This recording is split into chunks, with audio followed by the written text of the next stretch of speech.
I'm Salad, and I saw Pokemon the movie, Volcanion, and the Mechanical Marvel. What does that even mean? It's directed by Kurihiko Yuyama, and this is the 19th Pokemon movie. If you haven't seen this, I will spoil it for you.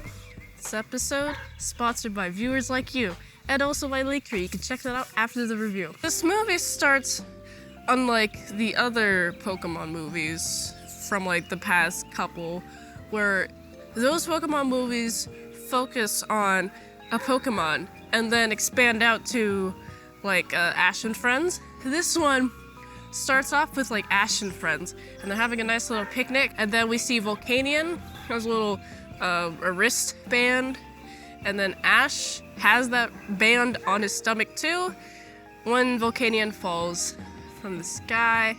Man, you know what's interesting about Volcanion?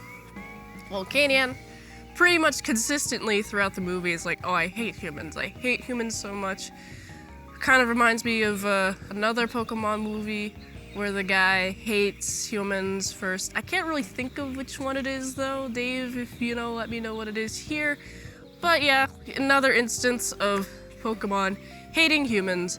And I find it hilarious that even though Volcanion hates humans, because of the little bands around Volcanion's front paw, front arm, front leg, and Ash's stomach, they little electrokinetic bond, so they kind of are forced together constantly. I found this to be fun. And so we have Volcanion is like, stop doing that, stop touching me. I can't, dude. Stop trying to run away. I'm connected to you. And so this is what Volcanion does. He tries to shake Ash off. But luckily, there's some reconciliation with Volcanion and Ash when we have Volcanion isn't very open until this point. Volcanion's like, I'm trying to get to this little plateau area with a bunch of Pokemon in it. You humans can't come with. He's kind of forced to. Because you got Ash, and they have Ash's friends like following Volcanion, so it's just a bunch of humans, okay? Hilarious. And then they go to this little Pokemon plateau where there's a bunch of Pokemon. All these Pokemon are scared of these humans, scared of the humans' Pokemon. Also, Volcanion's like, oh, if you side with humans, you're bad. I also see you as a human instead of just a Pokemon. It's like, I mean, there has to be some truth to like this Pokemon. Ash's Pokemon specifically just loving Ash, okay? Ash is like the best Pokemon trainer ever when it comes to like talking to their Pokemon and being like totally empathetic, like, yeah, I totally understand Pokemon Pikachu. We're best friends. We're like the bestest of friends. And it just seems like Pikachu is getting stronger and stronger with each movie, okay? We also have this prince dude. I guess he's a prince. Prince plus a princess trying to steal Magearna. Honestly, when I first heard of the name, I thought they were saying Moderna, like the IUD, but no, it's Magearna. What's interesting about Magearna is that Magearna is like, I'm just a Pokemon. Even have like humans like, I'm gonna steal Pokemon. I want Magearna because it's one of a kind. And Ash just like ends up stealing Magearna. Oh, one fell swoop. Yeah, here we go. Oh no, looks like I'm attracted to Volcanion. I have to go be next to Volcanion's leg. Until their bands are eventually taken off.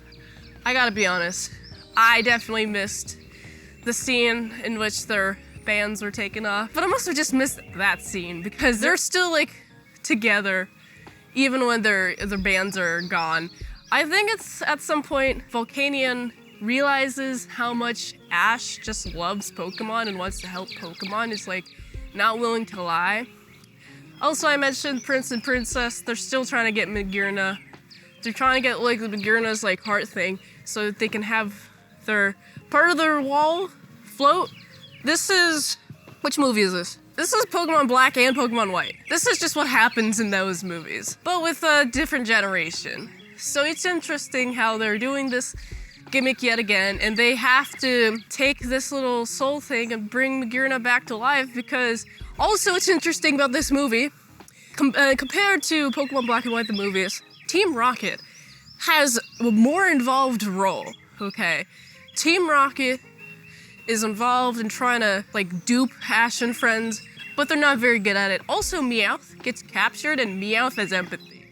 I never knew that Meowth had empathy, but Meowth can hear Magirda's soul, and Meowth is like, oh my goodness, I'm crying because Magirda I can't hear Magirda. Ah, she's in pain, she's in suffering.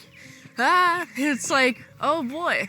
Meowth is definitely like a Pokemon whisperer. I personally would like to see more Meowth. This is also the 19th Pokemon movie. Why did it take 19 movies to give Meowth a character, like a personality that would sympathize with other Pokemon and then express that? Why is this the first time I'm only seeing this? Also, in order to defeat, these guys trying to keep Magearna, and after Ash and Friends takes the Magearna core, I also really love the appearance Ash Greninja. Ash Greninja and Ash. Ah yeah, epic battle, here we go. Honestly, the coolest battle between Ash and Ash Greninja is probably, I saw a clip on it a while ago. I think it was either the semifinals or the finals for the championship. It looks so cool. This movie did not do that. Sure, there's some Ash and Greninja bonding and Greninja doing the bidding of Ash, but nothing like as cool as a transformation. And then Ash just kind of, boom, come back. I have to mention, now that I'm on the topic of Pokemon, they got the Mega Evolutions right. You got a bunch of Pokemon who can Mega Evolve. And apparently you have to have a strong bond, but you can force this bond by having like this stone technology that this prince has and they're using against Ash and Friends constantly. There's a shiny Gengar and there's a shiny Gardevoir in this movie. There's 2 shinies in this movie. I've never seen a Pokemon movie where there's 2 shinies in it. And all those Pokemon look like they're in pain when they Mega Evolve. And I'm like, oh, I think that's the point, is that they're in pain. But once the little Mega Evolution link is destroyed, all those Pokemon are free. I was honestly hoping that those Pokemon would attack those trainers that force them to Mega Evolve against their will.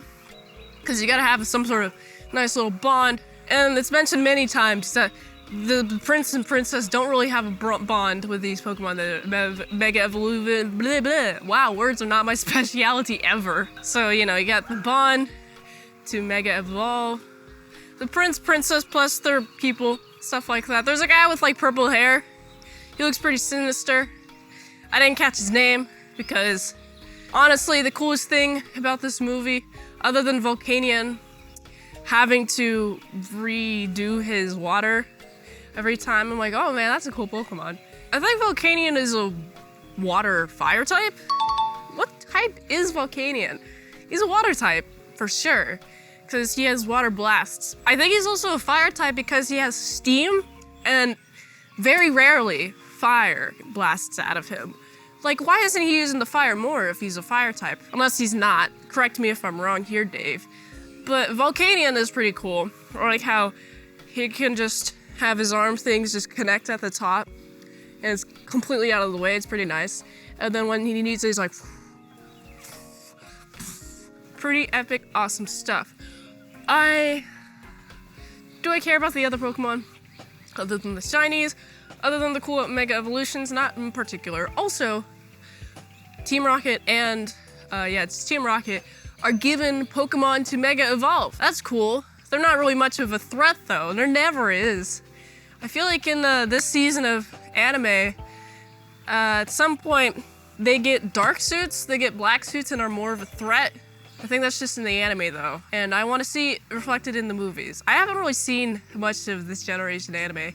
I've only seen like a couple of screenshots, I gotta be honest. But which Team Rocket is your favorite Team Rocket? From which generation? Let me know in the comments.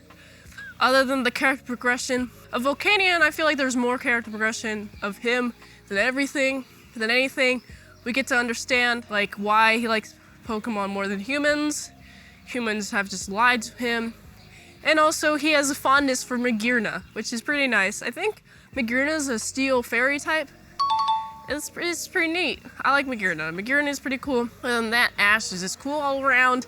And who cares about the other Pokemon guys? People with him. Well, we have the electric gym type leader. Forget his name, but I know him from the games. Who's electric gym type. He's like, oh, science is awesome. I like him. Anyone else? Not really. So I gotta give this movie a solid 6 out of 10. If you like this review, watch another one. YouTube really likes that. You can also like, comment, subscribe, share this video with everyone you know. The ultimate goal of this channel is for me to become an expert movie reviewer. So if I haven't reviewed it on the channel, there's a chance I haven't even seen it at all. If you'd like to request a movie in the comments below, you can do that. Fast track a movie review request, patreon.com/ASEPresents. $20 a month for one movie review for 1 month. $3 a month if you want to have how to draw Pokemon tutorials early. They'll be on my patreon.com/ASEPresents. And if you'd like to help support the daily grindiness of all these daily movie reviews, go to this link tree. Really helps the daily grind of all these daily movie reviews. Also, I'm sick, so it contributes to the soup fund. I'm just going to be eating a lot of soup. So if you want me to eat lots of soup, go to this link tree. And until next time, I'm in Salad Stop. I'll see you later, my salad croutons and bacon bits.